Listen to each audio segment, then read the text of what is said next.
all the items except Taylor guitars, 10% off. For any questions, call or text our hotline 0977-812-1186 or visit www.rjcenter.com. Paturok, paturok.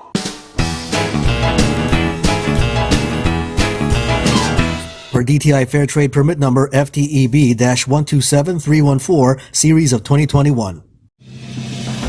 You are watching the multi-awarded Radio Bandido TV on Channel 224 Sky Cable and TV Plus boxes. Simulcast on DZRJ 8:10 a.m. Informing, advising, and entertaining the Filipinos and OFWs around the world. Streaming live on www.facebook.com/DZRJ 8:10 a.m. or on YouTube, channel RJAM News. To all Teleradio Bandido viewers and listeners, you can now watch Teleradio Bandido on our new YouTube channel, RJAM News. Hit the subscribe button and like the video. Don't forget to click the bell icon so you get notified when a new video gets uploaded. Don't miss out on our dynamite lineup. Watch and listen. Kontra Birada every Tuesday from 5 p.m. to 6:30 p.m. Hosted by Attorney Mike Toledo and Attorney Karen Jimeno. This program will discuss the most important and fresh news and events and feature their guest, Attorney Salvador Sal Panelo. So catch Kontra Birada on Radio Bandido TV, Channel 224 Sky Cable, TV Plus boxes, GMA Afforda boxes, and all DTT boxes. Facebook/DZRJ 8:10 a.m. and YouTube channel RJAM News.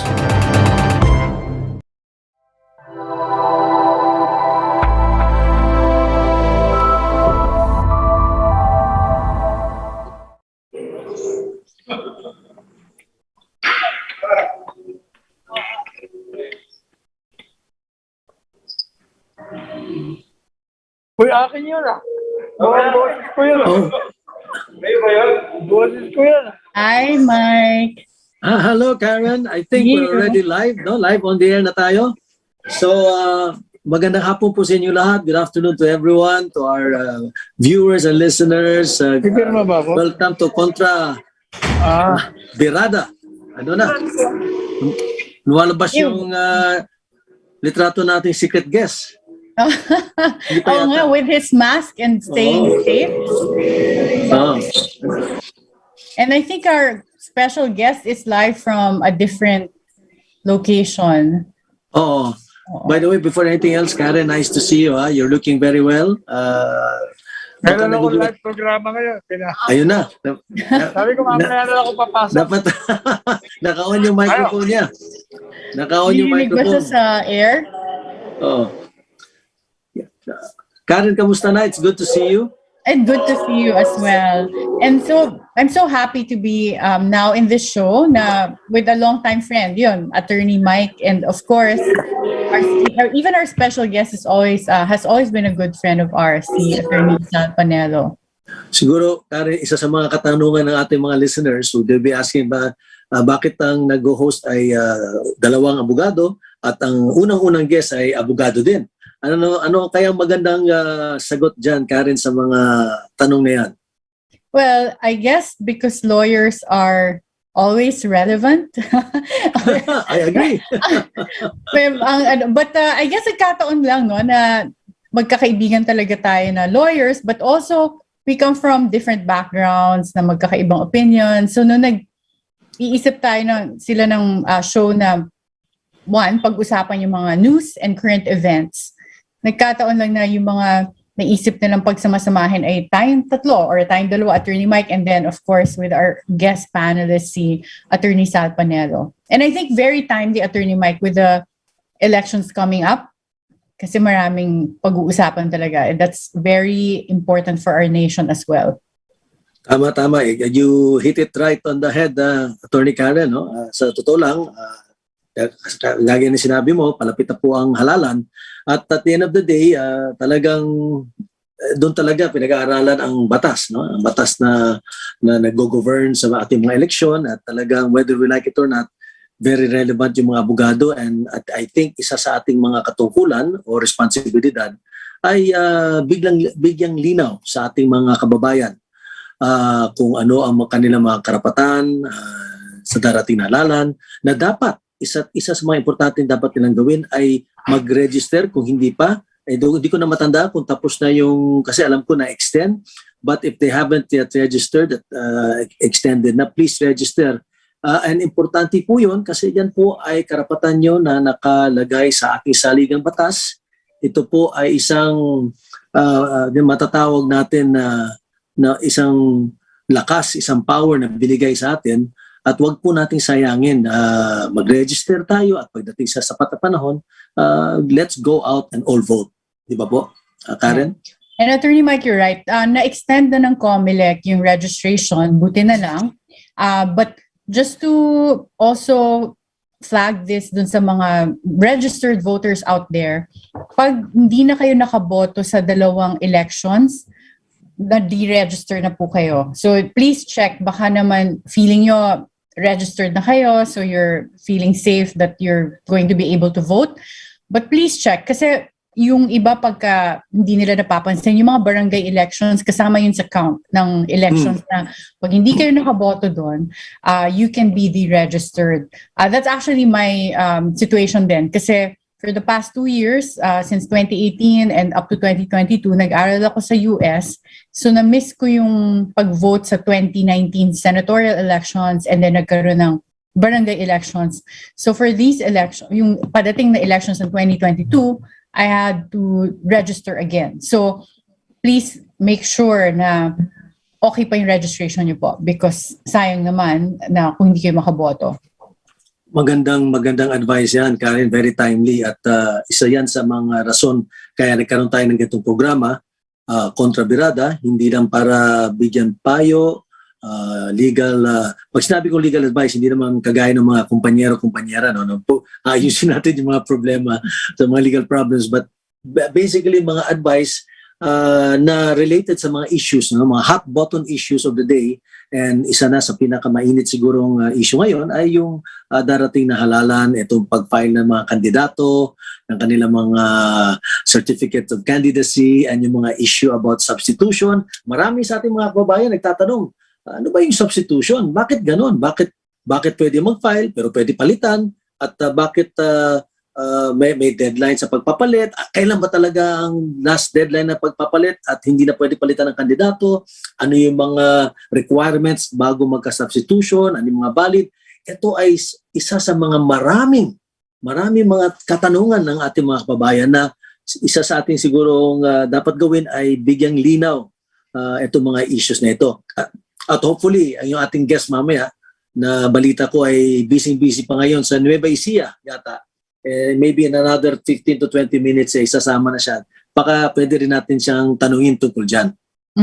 At saka ang ating guest, matatanong talaga natin how it was, yung mga kamusta yung filing, ano yung proseso, because he personally went also to file his candidacy. And ako, I don't know about you, Attorney Mike, pinanood mo ba yung, at least sinubaybayan mo ba yung pag-file ng candidacy? Kasi sa akin that whole week, talagang nakatutok ako sa news at very curious ako, sino magpa-file, ano mangyayari. So, for me, I love watching politics unfold. So, tinitignan ko sino magpa-file, and ang daming nangyari last week. So, very interesting, pati yung mga up to the last minute, yung mga surprise na nag-file, like former PNP chief and now Senator Bato de la Rosa. That was a surprise for me. Even the week leading up to the filing nung biglang nag-withdraw si President Rodrigo Duterte as vice presidential candidate. So marami talagang for me it was like a teleserye. Ama ka doon. Actually, Karen, no, I've been watching since before a number of this filing for the certificate of candidacies in the COMELEC. Kasi alam naman natin lahat ng mga major networks kino-cover sila. No? Even in 2016, in 2010, I have been involved in a number of presidential elections as well, either as lawyer or as somebody helping in the media and in the public relations. At it's always for lack of a better term siguro, parang may production or may circus Dati lalo na kasi walang pandemic, so nakikita mo talaga doon kung sino-sinong sinasama nila sa pag-file ng certificate of candidacy. May fanfare, ika nga, no? Parang fiesta atmosphere. Ngayon medyo subdued, no? Very much subdued. Ngunit maski na subdued siya, hindi nawala yung drama, kagaya na sinabi mo. Yung para bang may suspense. Oh, biglang may nag-withdraw, may pumasok na iba. Tapos meron na namang nag-announce na eto tatakbo siya bilang presidente. Marami sa tingin ko, marami sa ating mga kababayan ay nagulat sa mga kilos at alam natin at alam nila na hindi pa yan ang katapusan. Hanggat hindi umabot tayo after November 15, di ba? Hindi pa natin masasabi na yan na yun. Marami pa siguro mga changes na mangyayari. Kaya to that extent, Attorney Karen, parang well, sinusubaybayan natin, no? Parang telenovela natin, very exciting. Pero I think I'm not trying to take away the importance, no? Telenovela nga siguro ang dating, pero sa pananaw ko, dahil nga meron naman yan sa batas, that is allowed under the law, nagiging parang chess game, parang strategy ng mga partido. Strategy, no? Tinitignan nila, anong kilos ng kabila? And then sige, ito na muna ilagay natin. Anyway, pwede pang palitan dito. Habang nag-uusap pa tayo, kung baka pwede tayong magsama-sama. So, I think it is not so much basta lang a whim, no, mag-file or whatever, or talagang drama or saswela lang. Maybe to a certain extent meron din. Pero sa pananaw ko, meron din talagang strategic, no? Parang chess game, yung mga partido. I agree. Even today, first time ko rin nalaman na ang Lakas, it's a long-time political party that has existed here in the Philippines. But they actually filed pala, meron silang president and vice president that they're not really long-time politicians. I'm not very familiar dun sa mga nag-file as president and vice president for their party. But merong nag-file for them. And Pichai was interviewed, this was in the news, and he was very straightforward in saying, pinafile lang namin sila until we decide kung sino ang magiging presidential and vice presidential candidate. So, this is very interesting kasi I think as lawyers, parang pag ako, I really don't know the history of substitution, but in the past, it was really for those who are running, tapos biglang may nangyari dun sa original candidate, like let's say namatay, or biglang naging incapacitated. So, yes, that was the logic before, but I think it reached the point na ngayon na tama ka, parang chess game and strategy na siya. So, it also became a way to strategize for a party kung meron sila ipapa-file at is a substitute. And to the point that, you know, people even admit na, like in this case for Lakas, that they had people file even if hindi yun yung solid na presidential and vice presidential candidate talaga nila at ginagamit nga nilang placeholder. And some people have voiced opinions against this, like Dean Tony Lavinia said na it's an outdated rule that should be just scrapped out. So it's interesting. I wonder kung pagtanungin natin yung mga tao, yung mga voters, kahit hindi pa sila lawyer, I'm sure maraming opinions about it. Palagay nyo ba dapat natutanggalin or hindi? So it's very interesting talaga. Tama. Kasi pwedeng on the other side, pwedeng ma-interpret na para bang ang mga partido ay hindi handa kung sinong gusto nilang i-field. No? Kasi bakit, kumbaga, kung sa basketball pa, hindi pa nila alam kung maglalaro na, magka-quarterfinals na or something like that. No? Hindi pa sila sure kung sino yung first five na ipapadala.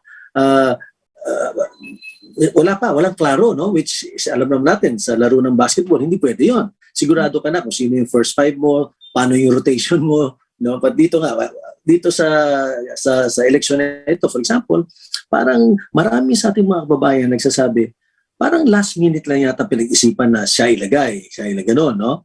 But then again, yun nga siguro yung perception ng ating mga kababayan.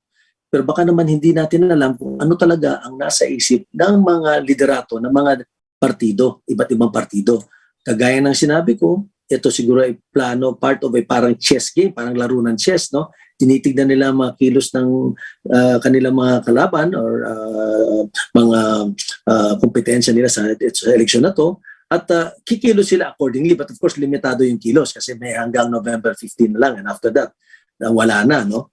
Kaya very interesting at very exciting, and para sa tingin ko mas exciting pa nga to siguro tong halala na ito kaysa noong 2016 in some way, kasi para talagang then eto pananaw ko lang, no, before parang it was more or less certain who the groups were, who the candidates for what party were, sino yung running mate, more or less, no, klaro.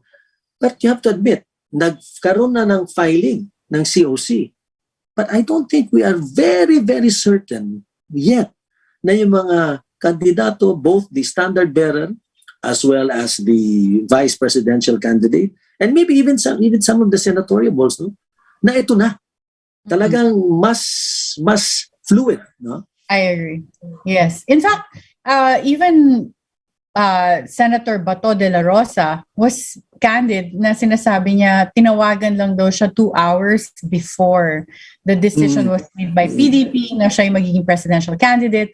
And if you think about it, patapos na yung deadline that Friday last week, nung pag-file ng candidacy, when he suddenly went there and filed. And even during interviews, he was saying kung tatakbo si Mayor Sara, he will gladly give way. So, I mean, saan ka pa nakakita ng elections? Now, you have a candidate that will say, I'm willing to give way to someone else. You know, nung 2018 to 2020, I was in the US nung magkakaroon sila ulit ng election. So I was watching the primaries. For the Republicans, their candidate was really President Trump, president that time.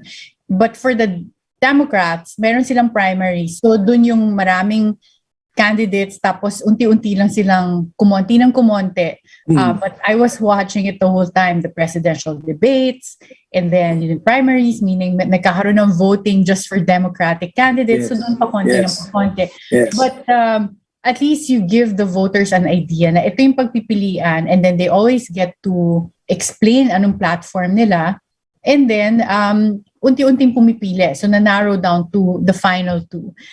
Dito tama ka, napaka-fluid. So parang hindi mo rin alam mangyayari na magde-decide na ba ako who to root for or sino yung iboboto ko, because baka yung kandidato mo mawala last minute, right? So again, ibang-iba talaga yung environment, I think, for this presidential elections because of the rules we have in the Philippines, but second, because of the climate we have for this 2022 elections. Tama ka dyan, Atty. Karen. Siguro, ipagpatuloy natin ang usapan na yan habang hindi pa natin ma-interview at makausap ang ating very special guest. No? Na I'm sure marami tayong pag-uusapan, mga iba't ibang issue with him later on. But siguro we can take a short break. A few reminders from, of course, our station, Radio Bandido TV, no? On channel 224 Sky Cable. I hope please continue watching every Tuesday from now on from 5 to 6:30, Atty. Karen and myself. So we'll take a short break. Don't touch that clicker or whatever you're holding or whatever device is in your hands. And we'll see you in a bit. Chit Chat with Double V with host Vivian Velez is a program that breaks down important national concerns, events, and stories, featuring newsmaker interviews and compelling features to add context, clarity, and answer the questions on your mind. Every Sunday from 5 p.m. to 6:30 p.m. on Teleradio Bandido TV, Channel 224 Sky Cable, TV Plus boxes, GMA Affordable Box, Easy Box, and all DTT boxes. Simulcast on DZRJ 8:10 a.m. Seen on Facebook /DZRJ 8:10 a.m. and YouTube channel RJAM News. Welcome the newest addition to our lineup of explosive anchors. A veteran broadcaster, a sports news anchor, race car driver, columnist, and reporter. Ira Panginiban and his program Free Spits. Free Spits, a parody of free speech, a right we always abuse. Free Spits, freewheeling discussions, no holds barred. Free Spits, the real sentiments of the Filipino people. Free Spits and Ira Panganiban, 5 p.m. to 6 p.m. Monday, Wednesday, Thursday, and Friday on Teleradio Bandido TV, Channel 224 Sky Cable, TV Plus boxes, GMA Affordable Box, and all DTT boxes. Also heard on DZRJ 8:10 a.m.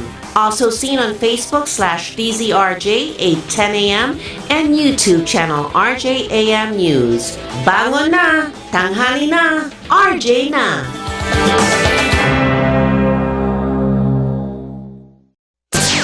Watch and listen. Kontra Birada every Tuesday from 5 p.m. to 6:30 p.m. Hosted by Attorney Mike Toledo and Attorney Karen Jimeno. This program will discuss the most important and fresh news and events and feature their guest, Attorney Salvador Sal Panelo. So catch Kontra Birada on Radio Bandido TV, Channel 224 Sky Cable, TV Plus boxes, GMA Affordable boxes, and all DTT boxes. Facebook/DZRJ 8:10 a.m. and YouTube channel RJAM News.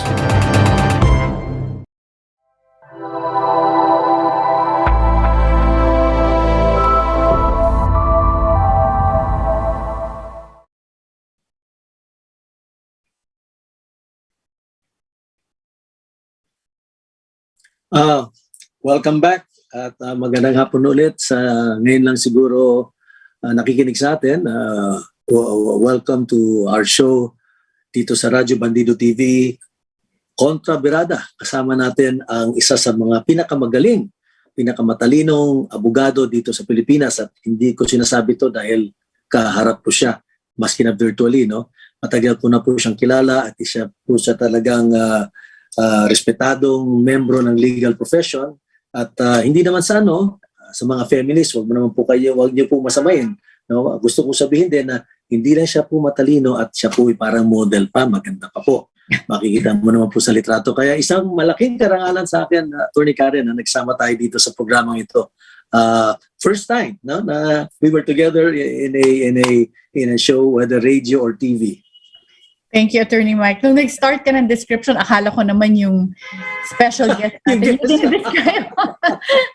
But thank you. And of course, ayoko naman na purihin ka dito. Baka sabihin, nagbobolahan lang tayo. You know, si Attorney Mike, we went to the same law school, University of the Philippines. But ang balita ko nga, kasi nauna ka sa akin sa law school, Attorney Mike, panahon mo pa lang, marami na nagsasabi na very good looking at gwapo talaga. And it's interesting na up to now, yan pa rin ang narinig about you. So, muntik na ako maniwala. But really, Attorney Karen, can't trust really lawyers. Pag lawyers din yung mga nagsasabi. But yeah, I really mean that. Marami nagpumupuri din. Kasi sa mga nakikinig sa atin, yung nasasabi po kay Attorney Mike, hindi lang of course magaling at matalino, at ang sabi talaga mabait at marunong pong makisama. So kaya marami rin siya naging kaibigan along the way, kasama na po ako doon. Ay, marami pong salamat sa iyong mga sinabi, at sisikapin natin na ganoon pa rin tayo, no? At kahit anong mangyari. Wala pa yung ating bisita, ang ating special guest, kasi medyo ang balita ko po ay siya po ay nagbibigay ng maraming talumpati. Iba't ibang barangay yata ang didescribe niya sarili niya, para na daw siyang turumpo. Siguro yun talaga mahirap pag you're trying to go back into an elected post. No? Hindi pa naman siya nangangapan niya kasi bawal pa eh. Pero marami lang siyang mga meetings. Kaya kung pag-ubayan na lang muna sa ating mga kasamahan, na siguro hintay-hintayin na lang muna natin. Habang hinintay natin siya, siguro we can just continue discussing perhaps yung pinag-usapan natin regarding this substitution, no? Kung ano pang, what do we really expect in the next couple of days until November 15. Sa iyong pananaw kaya, Attorney Karen, would there be a major announcement or a great disruption, or sa tingin mo nothing that will happen will be a surprise anymore? Medyo na-anticipate na natin na ito mangyari, or baka kakaroon ba ng alignment na hindi natin akalain? Ano bang naririnig mo sa mga negosyante or sa mga political pundits o sa mga kaibigan mo, kapwa abogado? Have you been hearing anything? Well, that's an interesting question because sa akin, about this topic nga parang excited akong pag-usapan kasi ako rin, yung pag meron ako nakakausap na mga very in tune with what's going on, tinatanong ko rin yung opinion nila, pati mga political analysts na nasa TV, pinapakinggan ko because, again, as a voter, I take my right to vote very seriously. So gusto ko rin magdesisyon, sino bang iboboto ko, sino susuportahan ko, and malaking bagay yung malaman sino ba talaga yung pagpipilian. And tama ka, nung sinabi mo nga very fluid pa at marami pang pwede mangyari, naapektuhan din yung desisyon ng mga tao, di ba, kung sino yung pipiliin. At yun yung, sana nga meron tayong, pwede tayong tumanggap ng mga calls kasi gusto kong marinig yung mga iniisip din ng mga ibang Pilipino, pa yung mga nakikinig rin sa atin, yung kung ano yung opinion nilang mangyayari. But marami nagsasabi na, di ba may kumakalat na meme ngayon na si Senator Bato de la Rosa na picture niya nakalagay na presidential candidate valid until November 15. Kasi nga maraming nag-speculate na temporary lang siya at magpapalit talaga yung siya as a candidate na ang hula ng iba talaga ay si Mayor Sara Duterte. So interesting kasi pwedeng nga maging topic na pinagpupustahan ng mga tao kung anong mangyayari because wala talagang nakakaalam, and in fact up to now ang official na naka-file for candidacy ni Mayor Sara is really for Mayor of Davao. So until mabago yun, we really don't know what's going to happen, but I've also been listening to interviews. What I found interesting was the candidacy naman of Bongbong Marcos when he said na prior to his filing, ang tinatry doon nilang i-negotiate was to have President Rodrigo Duterte as his vice president. But since he withdrew, si President Duterte withdrew na as a vice presidential candidate, nag-file si Bongbong Marcos for president, mag-isa. Wala siyang vice presidential candidate. And interestingly, the day na nag-file siya, nakasabay niya pa sa COMELEC filing yung tandem naman ni Senator Ping Lacson and Senator Tito Soto. And I think yun wala na mababago doon. There was an article on Get Real Philippines that had a nice analysis then na in terms of experience and yung sa tandem naman, ang pinaka-solid daw and strong is Senator Lacson and Tito Soto because of their experience and because of the alliances that they've created sa mga political parties. So if you look at their Senate slate, malakas din because you have the seasoned senators that are in their slate, like including Senator Zubiri. So I think it's really interesting but also difficult to really predict what's going to happen unless you personally get the inside info from these people, right? So sa akin yun yung extent ng knowledge ko, but I'm wondering, Attorney Mike, ikaw, ano yung you're very in touch with the business community, especially you, since you're part of, you're actually the head of a major corporation. So what is the opinion of the business community? I think the opinion of the business communities can be summarized in how you just said it now. No? I think you can say that everybody's really in this state of uncertainty kung ano ba talaga. They are also not certain what will be the final permutations. Kagaya nating mga kababayan, lahat ng mga leaders ng ating business community ay ganon din sila.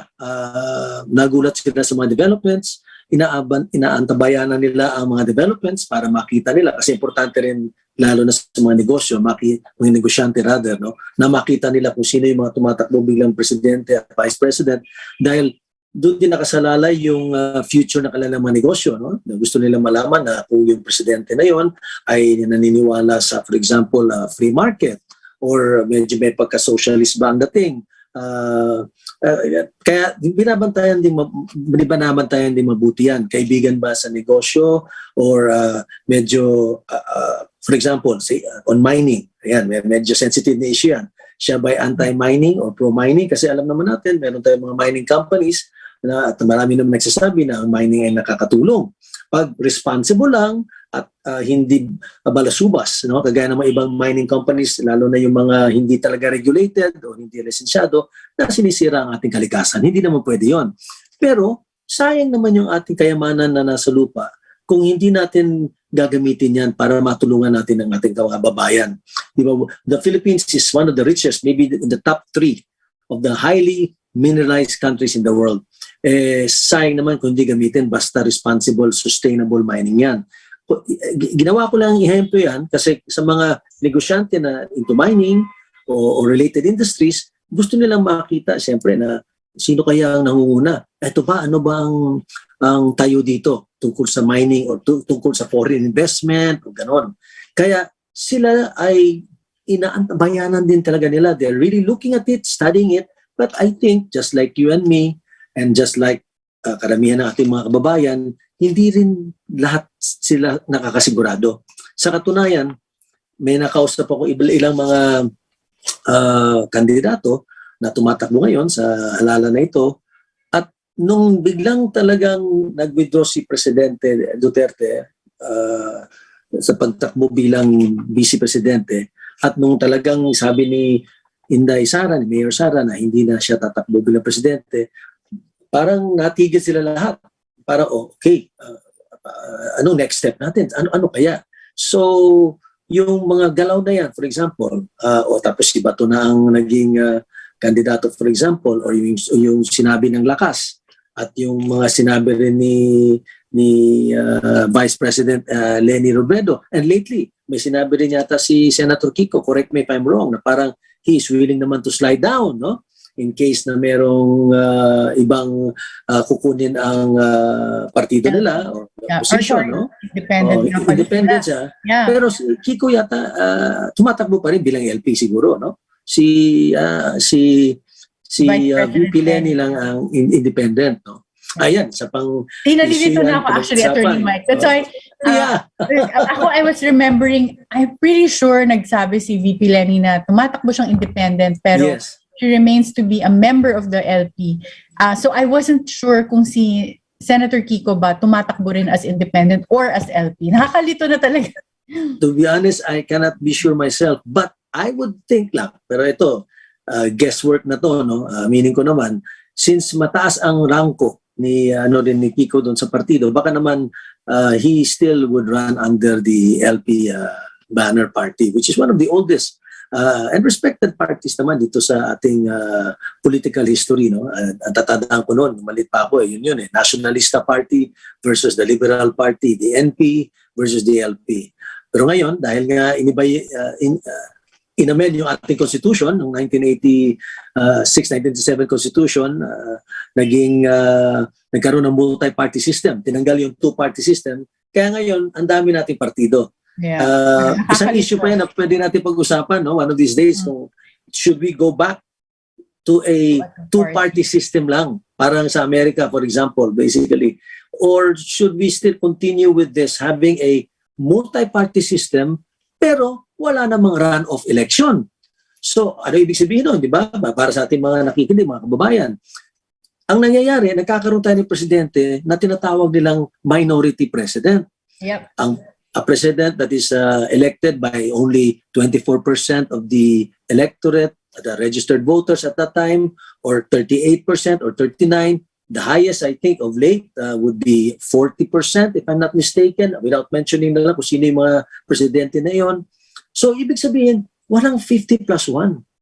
Kaya siguro, from day one, maraming opposition agad yung uupong presidente. Yeah. Correct. And maybe yung pag-isipan din natin, maybe medyo tumatalo na tayo ng konti, no? Pero isa sa mga pwedeng pag-usapan din yan in the future, yung aside from the fact na wala tayong tinatawag na runoff election, kaya nagkakaroon tayo ng minority president, baka naman siguro, sa Amerika kasi pag tumakbo ang vice president, ang president sa vice president, binoboto mo silang dalawa. Dito lang sa Pilipinas ang sitwasyon, pwede magkaroon ng presidente sa isang partido, vice president sa ibang partido. Doon pa lang medyo may problema na, di ba? Yes, So, if just as an example, itong administration natin in this past 6 years, pagka ang mismong nagtitirahan minsan is the president and the vice president, President Duterte and Vice President Leni Robredo. Ang daming times during this whole administration na sila mismo nagsasagutan, which is very confusing for, di ba, the constituents, the Filipinos, na you have a leadership na hindi sila united in terms of running the government. So, I agree. Siguro, interesting na tignan kung ano yung naging effects nitong very partisan political system that we have, and if it's time to revisit at palitan yung mga rules that we have. Because even ngayon, yung division inside political parties is even interesting, di ba? If you've been watching yung sa PDP, you have one political party, may dalawang factions. And yet, they're still both running ng magkaibang candidates in field nila. But every time mayroong ini-interview sa news, they still talk as PDP, but they say kung anong faction sila. And for everyone's knowledge, ito yung very well publicized naman siya sa news, yung sa PDP, merong Kusi faction at merong Pacquiao faction. So, again, one, it adds to the confusion of the voters, pero yung parang palagay ko sa akin na dadagdagan talaga yung drama, when in fact, we can perhaps improve yung batas natin para makakonsentrate na lang yung mga voters dun sa main issues when it comes to election, which is ano ba yung gagawin, ano yung plataforma ng dadalhin ng mga candidates para yung mga kinakaharap natin problema, ngayon lalo na pandemic, yung mga nawalan ng trabaho, yung mga mahinang income for businesses, yan yung mga kailangan ma-address right away. Pero nadidistract lahat because of all the confusing issues with the personalities involved. Well said, Atty. Karen. On that note siguro, habang hinihintay natin ang ating panauhin na siguro ay may ka-meeting pa at wala pa tayong information kung kailan siya papasok. But in the meantime, let's take a short break and makinig tayo sa mga few reminders from our station, from our studio. So huwag po kayong umalis. We'll be right back. The Observer Pusong Minero is a radio program that tackles political, current events, consumerism, and environment issues. It also tackles news and issues on responsible mining, its contribution to our country and communities in terms of social, health, and environment. The Observer Pusong Minero, hosted by Felix Tambongco, every Saturday from 6 a.m. to 8 a.m. on Teleradio Bandido Channel 224 Sky Cable, TV Plus boxes, free-to-air Channel 29, Facebook.com/DZRJ 8:10 a.m. and on YouTube, RJAM News. Good News Pilipinas with host Francis de Guzman is advocacy in action, which brings to you exclusives to enhance life's values that really matter. This program also brings forth guideposts on scriptural truths, giving hope to nations. Watch and listen on Teleradio Bandido every Sunday from 12 noon to 1 p.m. on Channel 224 Sky Cable, TV Plus boxes, digital free-to-air Channel 29, DZRJ 8:10 a.m., Facebook.com/DZRJ 8:10 a.m. and YouTube channel RJAM News. Watch and listen. Kontra Birada every Tuesday from 5 p.m. to 6:30 p.m. Hosted by Atty. Mike Toledo and Atty. Karen Jimeno. This program will discuss the most important and fresh news and events and feature their guest, Atty. Salvador Salpanello. So catch Kontra Birada on Radio Bandido TV, Channel 224 Sky Cable, TV Plus boxes, GMA Afforda boxes, and all DTT boxes. Facebook/DZRJ 8:10 a.m. and YouTube channel RJAM News.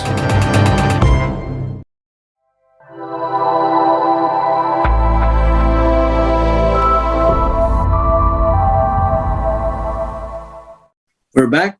Alam mo, Karen, ito lang talagang isang, how do I say it, no? Yung bang, itong virtual, no? Talagang this is already a change of the normal way we used to do things, if I may call that, no? Kaya nga sinasabi nila, nasa new normal na tayo. Usually, kung hindi siguro nagkaroon ng pandemic, malamang nasa isang studio tayo, katapat kita, may microphone, nasa isang studio tayo at makikita natin yung ating mga kilos. And then perhaps we have also, of course, some of our guests will be coming live, no? Ganon. Pero dahil sa sitwasyon na to, nag-a-adjust na lang tayo, iba pa rin. No? There's still a difference, no? And maybe yan ang pwede natin pag-usapan ng konti. No? We can touch base, we can rather talk about that in the sense that eto sa darating na halalan, alam naman natin before, ang kampanya, I've been involved and you have been involved na rin in several campaigns. Talagang pupunta ka sa iba't ibang barangay, iba't ibang probinsya, iba't ibang city, kakamayan nyo yung mga tao, hahalikan mo yung mga babies, yayakapin mo yung mga lalaki, whatever, makipag-inuman ka, lalo na sa local government, no, di ba? Isa, yung mga tinatawag nating rallies, no? Ako pa, natandaan ko noon, nung kumakampanya ko, the first campaign in 1987 rather, for the senatorial elections. Sumakay kami ng bus from Mindanao, Davao, all the way to Baguio. Siguro mga almost 14 days kami on the road. Tigil sa mga malalaking lugar. Nasa bus lang kami. Minsan doon lang kami natutulog talaga sa bus. Minsan tapos titigil kami sa isang hotel or bahay. Kung walang hotel, matitirahan sa lugar na yon.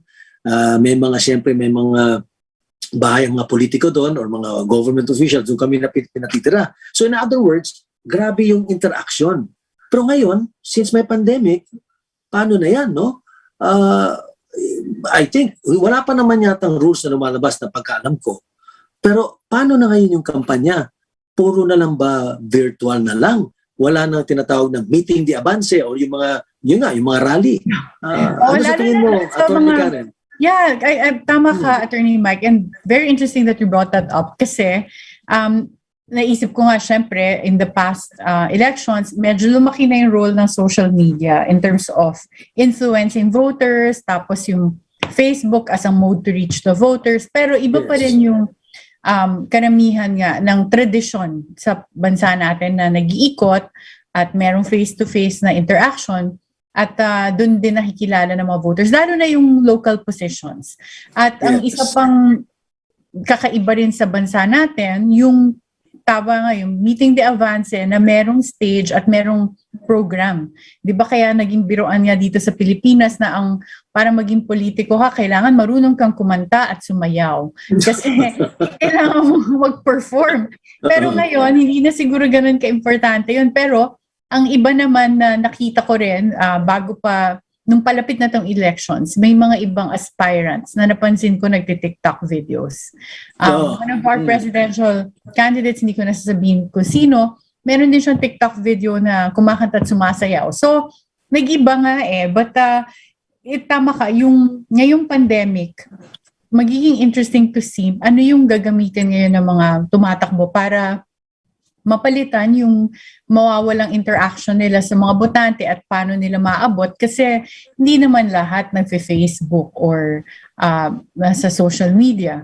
So, kailangan pa rin nila silang mapuntahan pero mas mahihirapan sila. So, hindi ko rin alam kasi syempre iba rin, wala sa control nila yung mga rules ng IATF. Meron mga nag-file nga this elections na local positions na meron pa ring mga supporters na pumunta sa COMELEC at nagpamisa rin.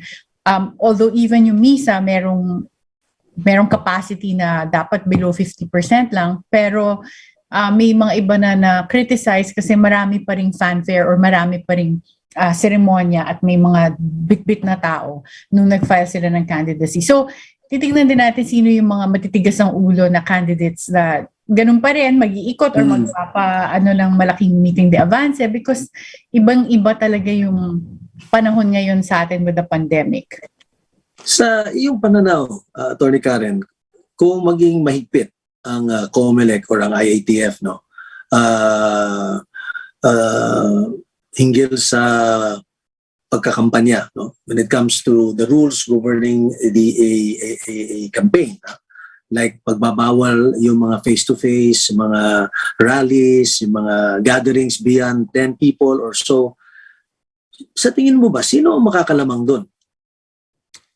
Palagay ko makakalamang ay yung mga may name recall, na malakas ang name recall na kandidato, at saka yung dun sa mga makakahatak ng voters na active sa social media, at saka mga dun sa, so yung, kasi pag breakdown natin yung voters, merong mga, ang source ng news ay TV. Actually, I just saw a survey recently na naka-breakdown kung ano yung source ng news ng mga tao.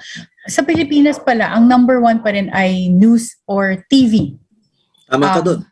Susunod radio. Yes. Tapos merong Facebook, merong social media, other forms of social media na hindi Facebook. Pero ang interesting would be, traditional pa rin yung karamihan na talagang nasusunod sa hierarchy. Sa print, meron pa rin. May iba na newspaper, although hindi siya as high ranking as Facebook. Pero malayo pa rin yung lamang ng TV at radio dun sa source ng news ng mga Pilipino. So iba for other countries, pero for Philippines, sa ngayon, yung pa rin talaga. Sa bagay, kasi marami pa rin talagang lugar naman na hindi malakas ang internet. In fact, kahit dito sa Metro Manila, may mga lugar akong pinupuntahan minsan na hindi ka pwedeng mag-zoom kasi mahina yung signal, or may pag pumunta ako outside of Metro Manila, kahit hindi ganun kalayo, minsan walang internet connection.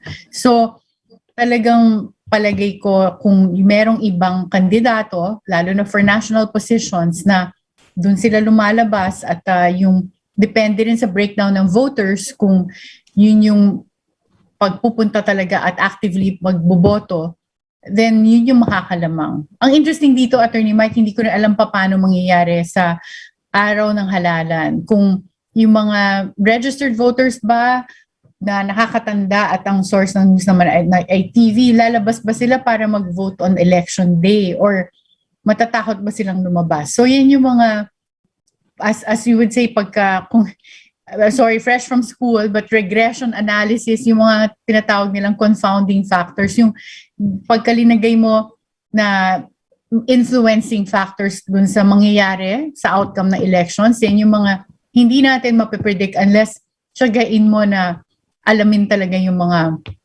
actual details for each factor, like ilan ba dyan yung mga registered voters, at sa mga registered voters, sino ba yung nanonood ng TV, sino yung active sa social media, at ano yung age demographic nila. Because yung mga kandidato na ang primary supporters nila ay senior citizens, baka naman on election day, yung karamihan ng senior citizens ay hindi lalabas para bumoto. So marami talagang pampagulo because of this pandemic.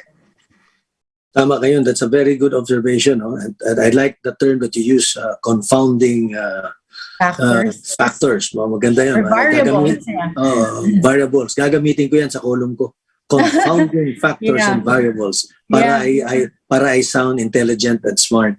Yeah. But yeah, I mean, I don't want to confuse people, but for those who nag-run ng mga regression analysis, like when you do statistical analysis or yung kung ano yung statistically significant, kaya sila tinatawag na confounding factors or confounding variables is because akala mo may influence siya, pero in terms of the outcome, nakakadagdag siya dun sa pag-affect dun sa outcome, but it's not the primary cause, or minsan wala silang statistical significance sa outcome. So it's a very interesting principle that actually we can use to analyze the elections.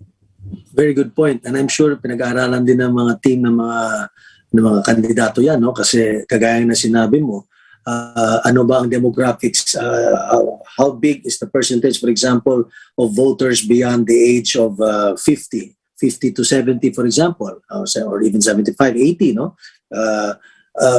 Anong percentage yan? Of course, I know for a fact na mas maliit yan compared dun sa mga 20 to about 40, no? Lalo na yung sa millennial and yung sa generation X or Z, kung boboto na ba sila yung Z, I'm not so sure. Pero ang punto ko karamihan ng mga botante natin mababata pa. Now, yung older, ang tanong nga, and sila yung siguro nanonood palagi ng news sa television, sila ba will they be coming out? Will they come out to vote? Or magdadalawang isip sila kasi ayaw nga naman nilang ma-COVID. And then yung sa kabataan naman, in all probability, mas hindi sila natatakot because being younger, and based on science, although tinatamaan din ng mga kabataan ngayon dito sa COVID, pero chances are sila yung mas medyo may tapang na sumupot at bumoto. So at the end of the day, di ba kasi ang eleksyon, ang manalo o matalo sa eleksyon, sa pananaw ko, dalawa lang yan Siyempre kung tatakbo ka sa isang posisyon, national o local, gusto mo lahat ng mga bumoboto para sa iyo na they are for you, they will vote for you, your supporters. Siyempre, kung pwede, hakutin mo sila lahat, di ba? At pumunta sa polling precinct para bumoto. Di ba? Talagang, come on. I mean, di ba? Alam naman natin ginagawa talaga yan. Na talagang pinipick up sila, young and old or whatever, lalo na kung malayo ang lugar nila, just to make sure that they're able to vote because alam nila na yung boto na yun ay para sa kanila. Now, kung alam mo naman na ang isang grupo o isang lugar ay talagang hindi sa iyo yan, siyempre, ayaw mo na silang bumoto. Di ba? Oo. Gagawa ka ng paraan na hindi sila makapunta sa polling place. Diba? Magpadala ka na may COVID doon kasi ngayon may granular lockdown na So mapapa-lockdown mo na yung isang barangay or isang... Kaya very exciting talaga, di ba? Yeah. Oo. So, isa pa nga naisip ko, Attorney Mike, you know how ngayon, meron din data on ano yung breakdown ng voters, registered voters per region sa NCR, and the other regions, region 1, 2, 3, onwards. Yung rollout ng vaccine can affect yung kung sino yung makakaboto or at least yung ganado at hindi takot magboto. Because we all know in NCR, particularly Metro Manila, has reached 70% of the population of vaccinated na. So that's a very high rate compared to the rest of the country. So in that sense, yung vaccine rollout can also affect yung ability of the voters to come out at saka saan manggagaling yung voters. So we'll see kasi matagal pa naman, ilang months pa before May 2022. But that really will also affect kung anong, kasi meron ding mga voter preference so far may mga surveys na sino yung mga leading sa presidential candidates at saang region nanggagaling yung mga boto nila.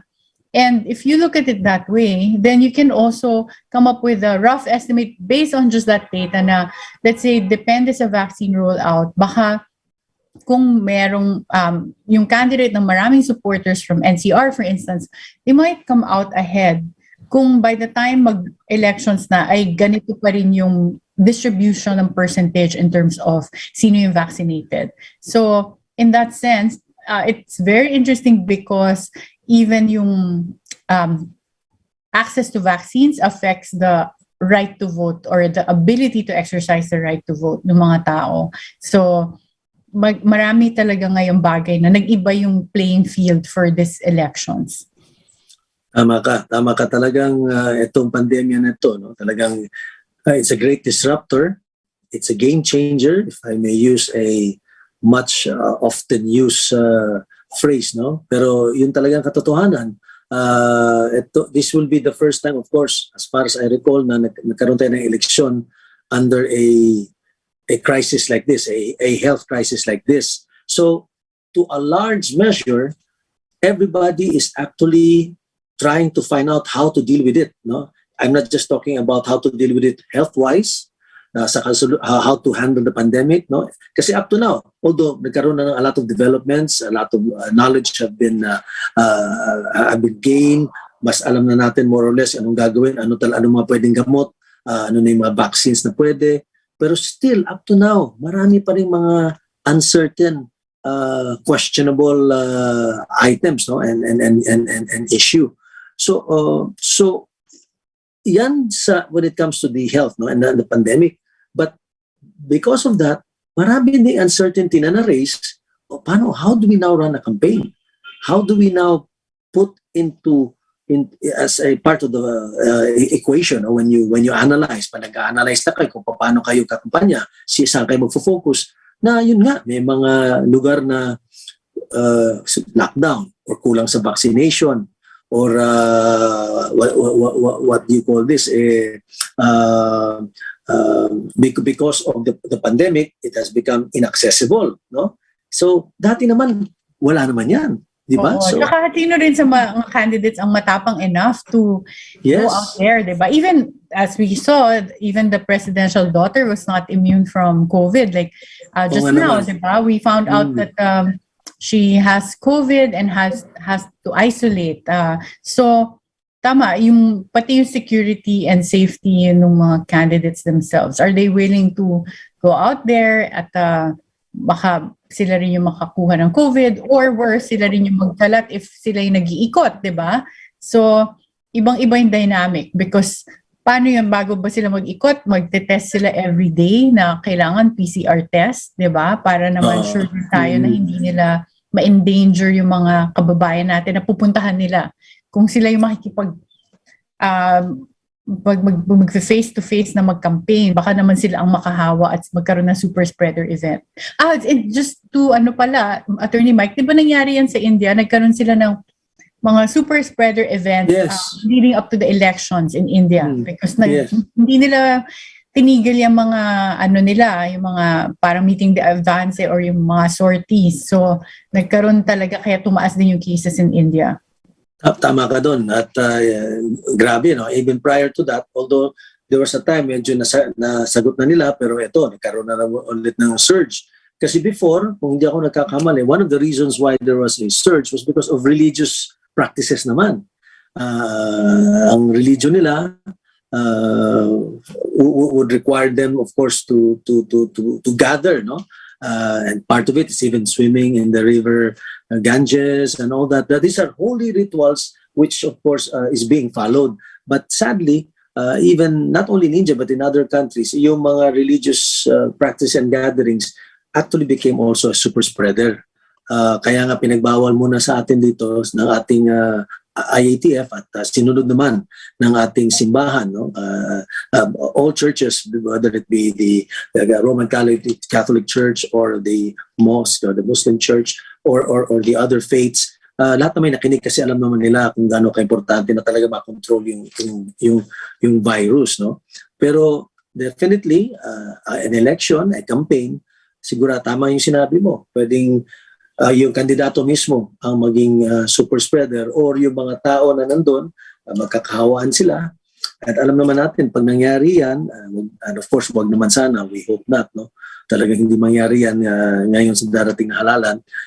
Kung magkakaroon na naman tayo ng lockdown, hindi na natin alam talaga kung makakaya na pa ng ating ekonomiya. Kaya talagang that's an ongoing, maybe that's for another show, no? The ongoing debate naman sa lockdown or do we open the economy? We should ask guests to attend yung mga pro-lockdown at saka yung mga anti-lockdown kasi I'm very interested din to malaman kasi nga ako ngayon may mga kaibigan ako, yung mga kaklase ko dati sa UC Berkeley na nasa States pa, pag nakikita ko yung mga pinupost nilang pictures and sa mga ginagawa nilang, parang wala nang pandemic, wala silang mask at meron ng mga weddings ulit. So, ko minsan, parang nakakaingit naman sila. But then again, if you look at the numbers in the US, in terms of cases, mas mataas sila sa atin. Pero yung death rate, hindi ako parang, baka yun yung kailangan natin intindihin din na pagka ba vaccinated, kahit mataas yung cases, kung karamihan naman ay asymptomatic at yung death rate is very low or almost zero, then baka we have to learn to live with the virus, with COVID, like a virus na parang flu. Meaning you can get it, pero as long as you're safe, then the actual cases is just really a number. It's like taking count of a flu virus kung ilan na yung nagkatrangkaso for that year, but it shouldn't affect the economy anymore. So yun yung gusto kong marinig ang opinion ng mga experts. So tama ka, I think we should book that as one of our episodes soon.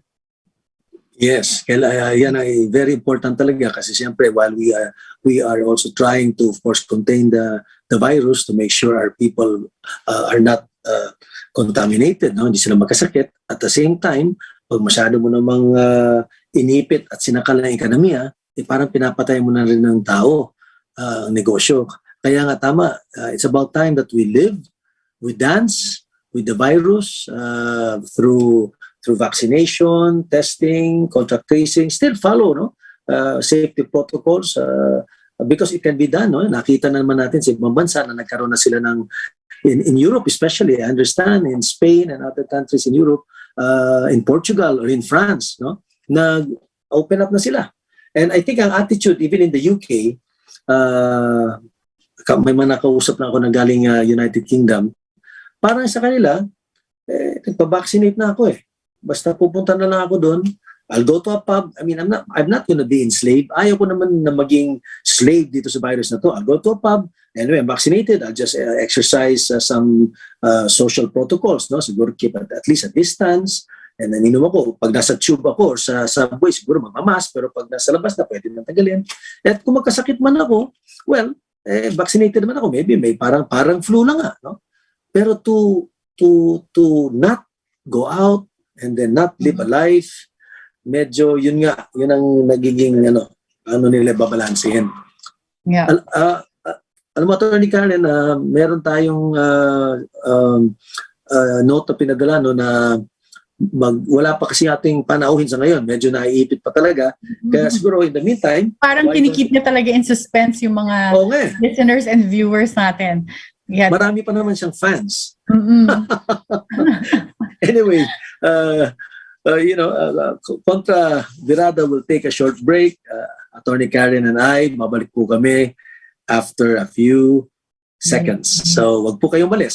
See you in a bit. Hi there, RJ here. Attention, all musicians and music lovers. Good news! Get set for the 4-hour 40% off vaccination sale of all the RJ Guitar Center stores. October 16 from 2 to 6 p.m. 4 hours, 40% off. 4 hours, 40% off. 4 hours, 40% off. 4 hours, 40% off, man! It doesn't matter if you've been vaccinated once or twice. As long as you're vaccinated, present your vaccination card in the store. Be there early and get first pick. October 16, 4 hours, 2 to 6 p.m. The RJ Guitar Center vaccination sale. All stores, all items on sale. 10% off for Taylor guitars. Thank you for giving us a chance to buy cheaper guitars. Sana laging may ganito para yung music industry natin masaya. Thank you very much. It's a great time. Thank you. God bless you. I got my Les Poo bass. Thank you. Thank you. Call our hotline 0977-812-1186. Get ready for the vaccination sale of RJ Guitar Center.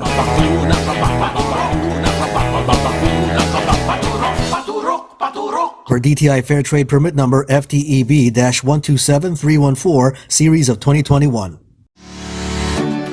You can now listen to RJFM and DZRJ 810 AM from wherever you are. Just type in RJ 100.3 FM on TuneIn Radio, Streama, Radio Garden, and just type in RJFM for online box radio. For DZRJ 810 AM, just type in DZRJ 810 AM on TuneIn Radio, Streama, and Radio Garden. Happy listening! Watch and listen. Kontra Birada every Tuesday from 5 p.m. to 6:30 p.m. Hosted by Atty. Mike Toledo and Atty. Karen Jimeno. This program will discuss the most important and fresh news and events and feature their guest, Atty. Salvador Sal Panelo. So catch Kontra Birada on Radio Bandido TV, Channel 224 Sky Cable, TV Plus boxes, GMA Afforda boxes, and all DTT boxes. Facebook/DZRJ 810 AM and YouTube channel RJAM News.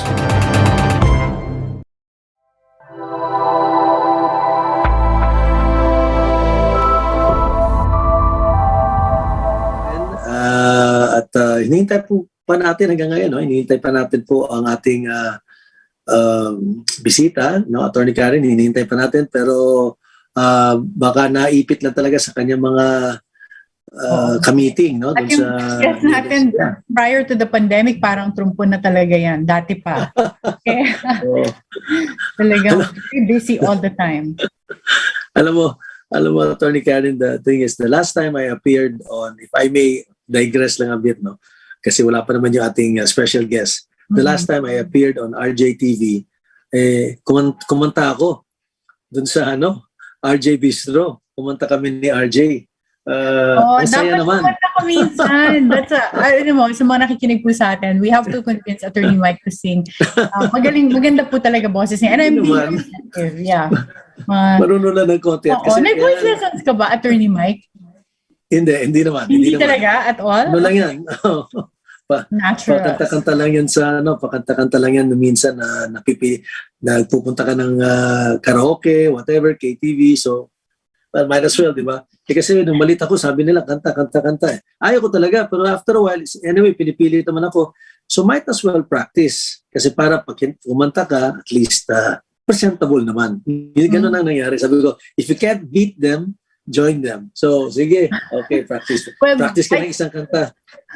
Swerte ka because mukhang mabait sa'yo ang Diyos. Talagang pinagpala ka with singing voice. Kasi ako, nag-voice lessons pa ako nung bata ako eh. Nag-piano lessons ako and voice lessons. But I think my voice teacher was very objective. Like for piano, binigyan niya ako ng recital piece. For singing, hindi niya ako pina-recital. Pero looking back, tama naman siya because walang improvement. Hanggang ngayon, hindi pa rin maganda boses ko. But mahilig ako sa karaoke. But kahit yung mga pamilya ko na that they can, kahit mahal nila ako, they are very objective. Sinasabi nila, sige mo na lang kumanta kasi talagang walang pag-asa ang aking boses. But I enjoy. That's why I think lalo ako nakaka-appreciate pag maganda yung boses. Yeah. Talking about pamilya, alam niyo po, yung mother ni Attorney Karen ay kaklase ko po sa law school. Ay isa ding magaling, respetadong, matalino at magandang abogada si Attorney Linda Jimeno. So kung nakikinig ka, classmate Linda, pleasant good afternoon to you at hope to see you one of these days.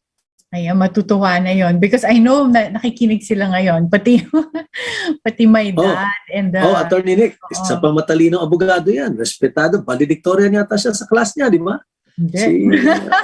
Ang valedictorian nila si Attorney Rafi Morales and then salutatorian nila is now a former Justice Hardilesa.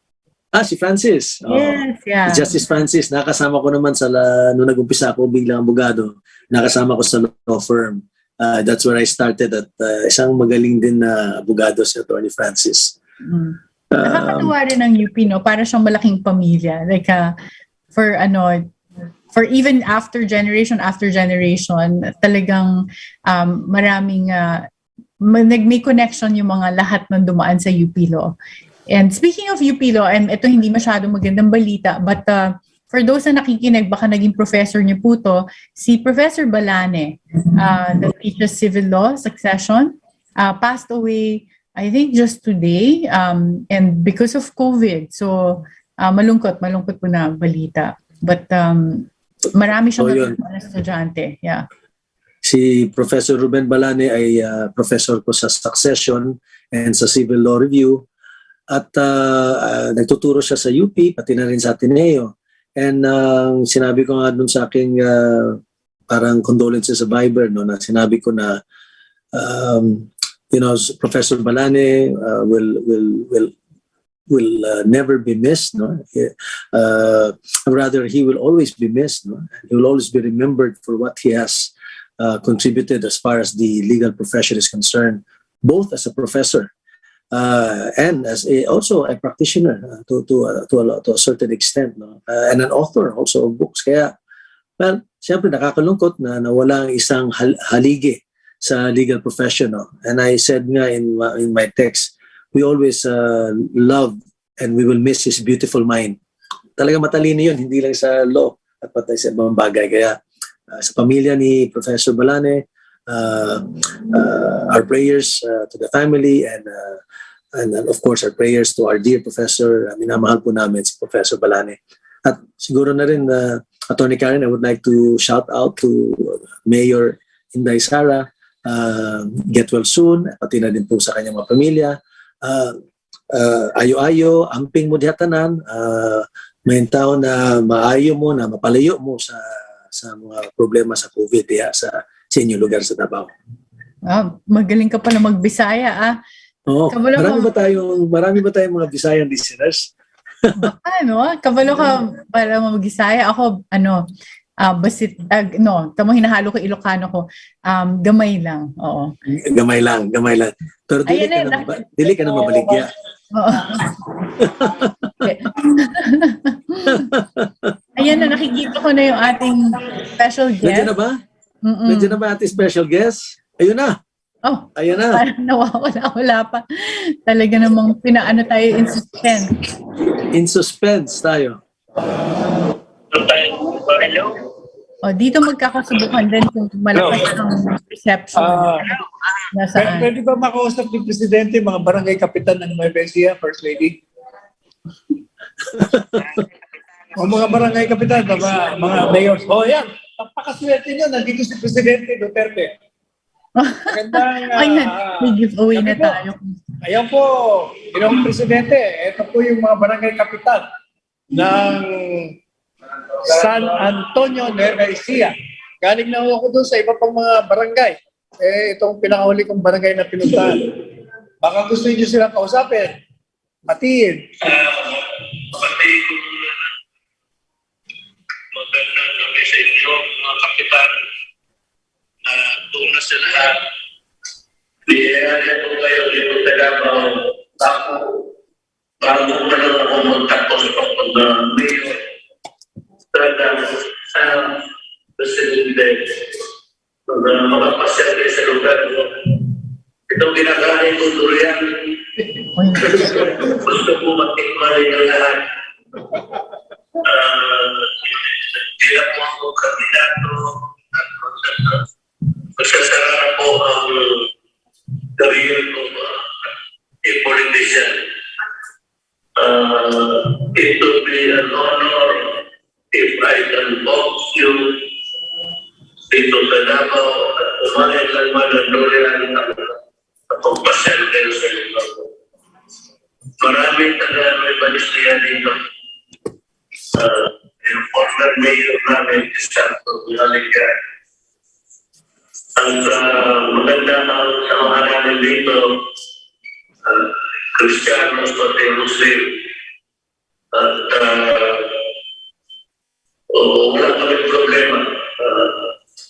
Kaya kung nakali o sa panahon kayo, at makatikim naman kayo ng durian na dito, talagang dito mo kainin.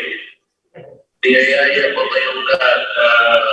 The invitation is open to everybody. Ang Ginoong Pangulo, sandali lang ako. Kayo po ay nationwide ngayon sapagkat nandito po kayo sa Radyo Bandido, Facebook TV sa programa ni Atty. Mike Toledo sa kasi at Atty. Karen Jimeno. Ako ang special guest nila. Kayo na ngayon ang special guest nila. Nationwide ito. You're on air. Magandang gabi po, mahal na Pangulo. Ay, niyo. Si Mike Toledo. Kaibigan ko yan. Idol ko si Mike. Yan ako sunod-sunod. Ayan na si Atty. Karen Jimeno. Hi, Mr. President. Nainggit po ako sa durian. Minsan, I cannot remember sa kita na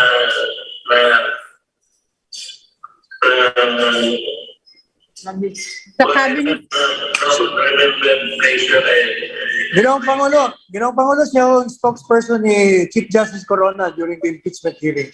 At saka kaibigan ko rin po si Mayor Inday at nandun po ako sa Okay ka. You did it good work. Nakikita ko naman it's evolving now. And all the lights and yung outright fabrication ay justice lumalabas na dahan-dahan. The truth will always prevail. It will lalabas yan. It will come out slowly or it will be a fast one. I said, lumalabas lahat at it will be vindicated.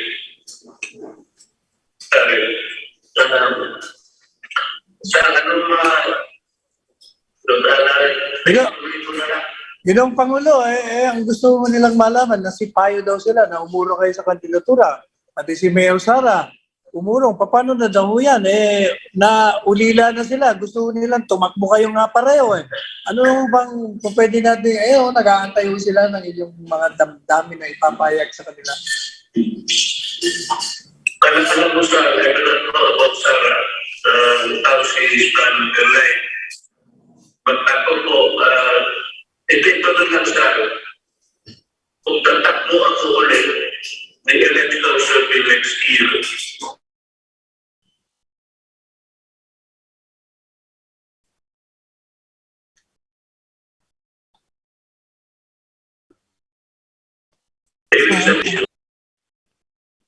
sayang parang naputol ata tayo just when very interesting na yung sinasabi ng ating Pangulo.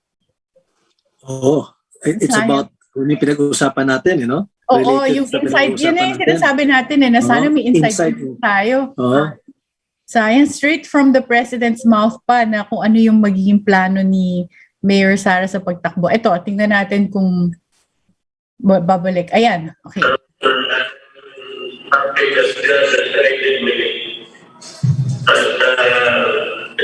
Sinabi sa akin na tama na ibigay mo na yung sa bayan. Ayun na lang because this one like that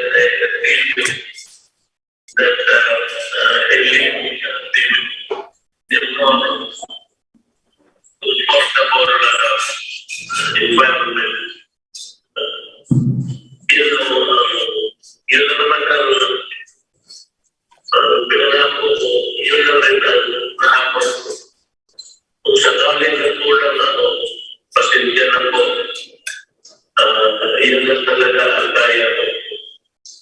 But anyway, about my term next year, there's so much things that I have to do before I finally leave the office.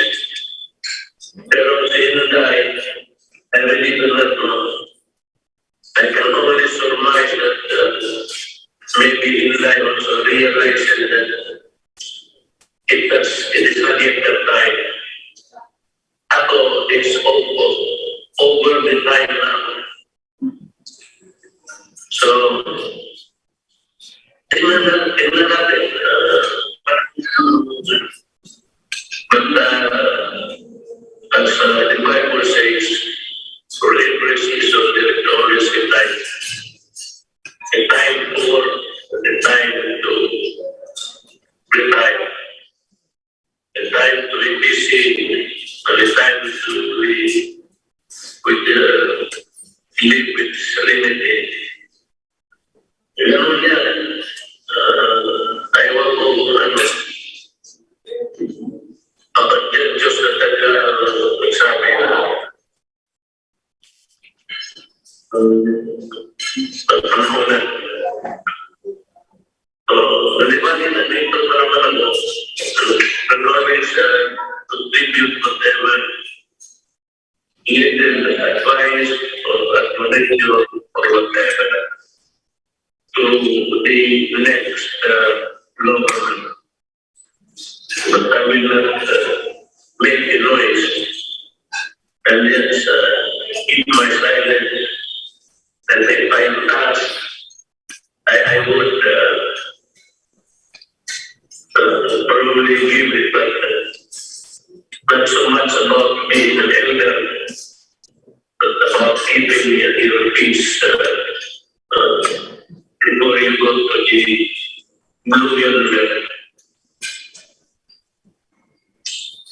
Ginoong Pangulo, kasama ko rin po rito si Mayor Arvin Salonga ng San Antonio, Valencia at si Mayor Jopet Inton ng Hermosa, Bataan.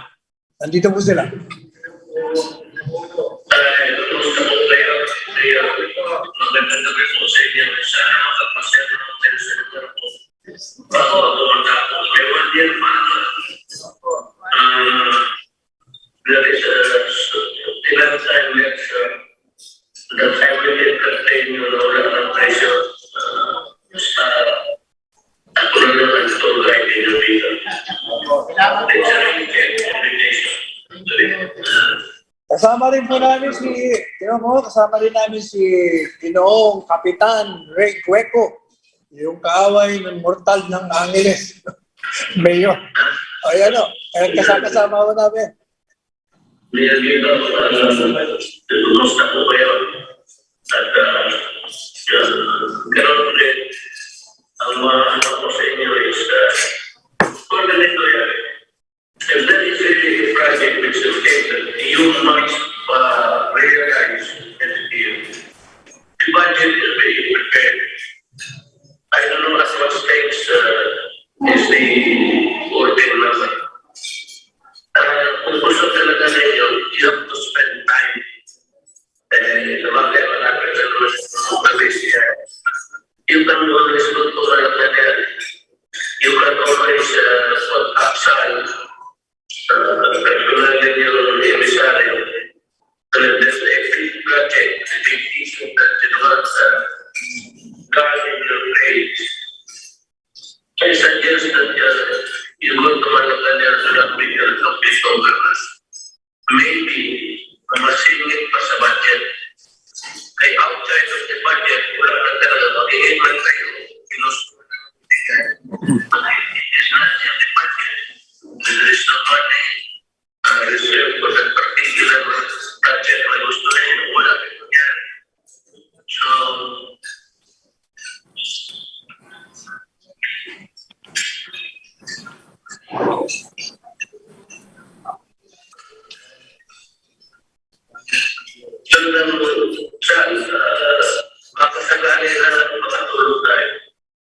Ginoong Pangulo, kasama ko pala ang aking magandang kabiyak, si Dr. Panelo. Ito, si Sally, kumakain. Sally, magandang gabi po. At saka yung dalawa.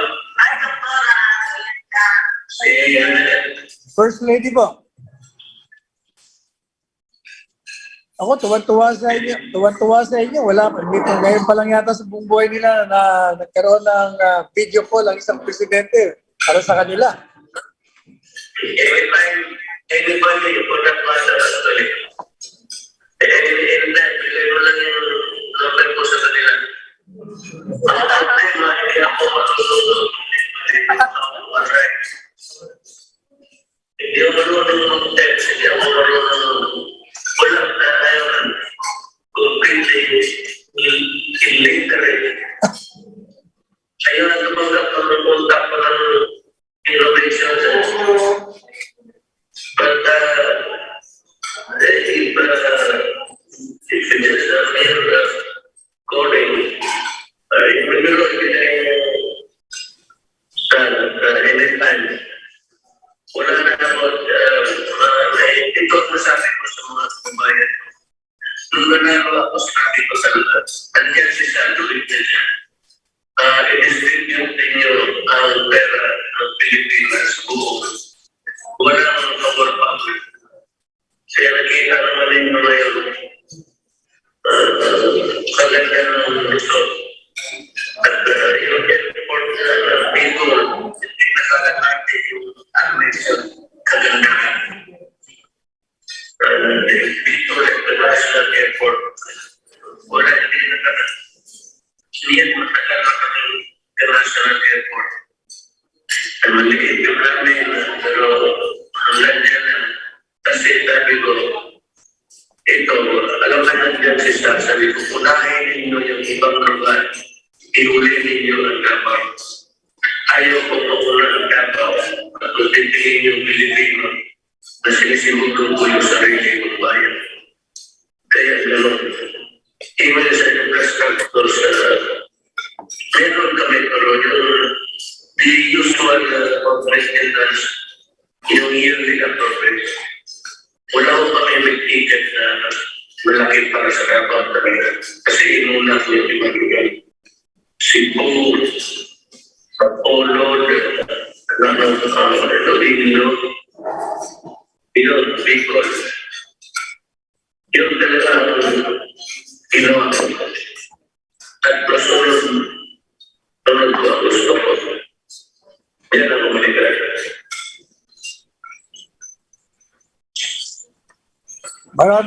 Maraming salamat, Ginoong Pangulo. Tuwa sila.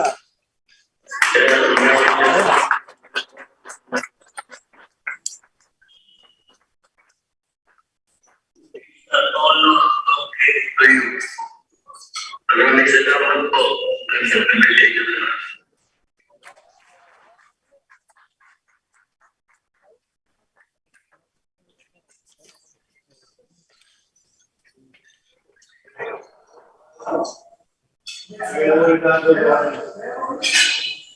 Mukhang yung ating special guest ay nasa pawa ng mas special guest pa. Oo nga, pa.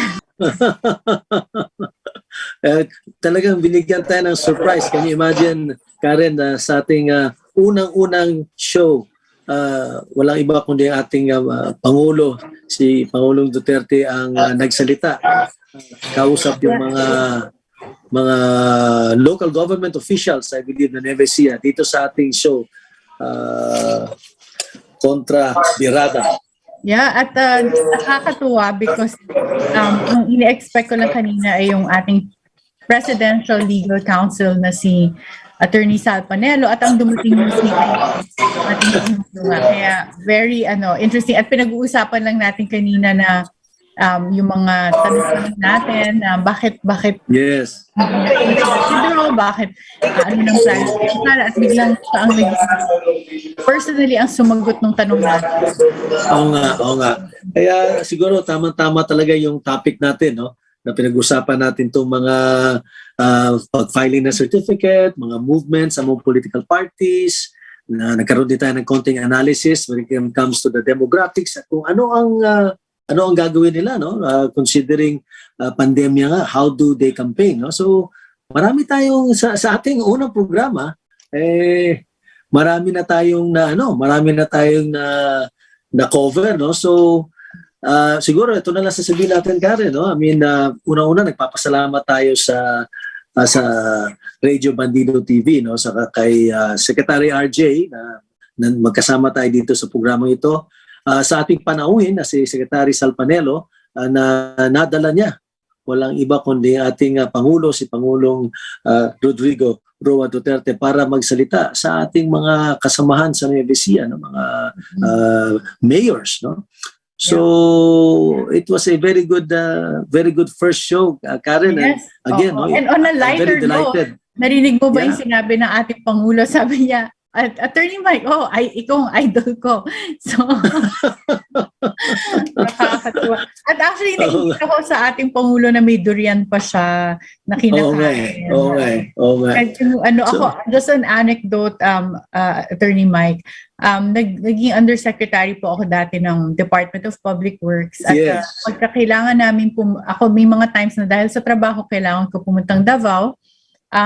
Yung sumusundo sa amin na nakakatrabaho namin sa DPWH nung isang beses na pagkasundo pa lang sa airport alam kong bawal kumain ng durian sa hotels, yung kung saan kami nagsistay. So sabi ko dun sa aming yung driver namin sa DPWH. Sabi ko, pwede bang dumaan tayo ng kakain lang ako ng durian, mabilis lang bago pumunta ng ating opisina at bago ako pumunta dun bago ko ibaba yung mga gamit ko. Sabi niya, ay dadalhin po kita kung saan kumakain si President Duterte. Alam mo talagang dun lang siya sa yung bilihan ng durian na nasa kalye. At sabi nga nung tindera, pag kumakain daw ang ating Pangulo ng durian, doon lang talaga siya umuupo din sa kalye, doon sa gilid. Kainin niya doon kasi papasutin ka ng plastic. So that's something I appreciate about our president. Napakasimpleng tao. At nakita nga natin kanina, nandun siya sa bahay at naka-white shirt lang at nagkakamay pa habang kumakain ng durian. So, tama ka, it's a very special episode and yung special guest natin. Surprise. Special pa. Saka surprise. So anyway, sayang at naubusan na rin tayo ng oras, Karen. No? It was yung 1 oras at kalahati. Went so fast. Usually, 1 oras kalahati, for me, matagal na yon. Ngunit siguro ang ganda ng usapan natin, ang ganda ng topic natin, at nagkaroon po tayo ng hindi lang isang special guest, but 2, at yung isa pa po ay very, very special guest. Kaya it was really a special first day. At sinasabi nga nila, you will never forget your first time. And kaya siguro on behalf of Attorney Karen and the men and women behind Kontra Birada, and of course sa ating RJ station, maraming salamat po sa inyo lahat for joining us, and we'll see you again next week. Thank you, Next week, at we'll make sure na interesting po yung pag-uusapan natin, and we'll also have more interesting guests. So maraming salamat po sa pagdalo niyo sa amin, at next week po, sana makita namin ulit kayo. Bye! The views and comments of the hosts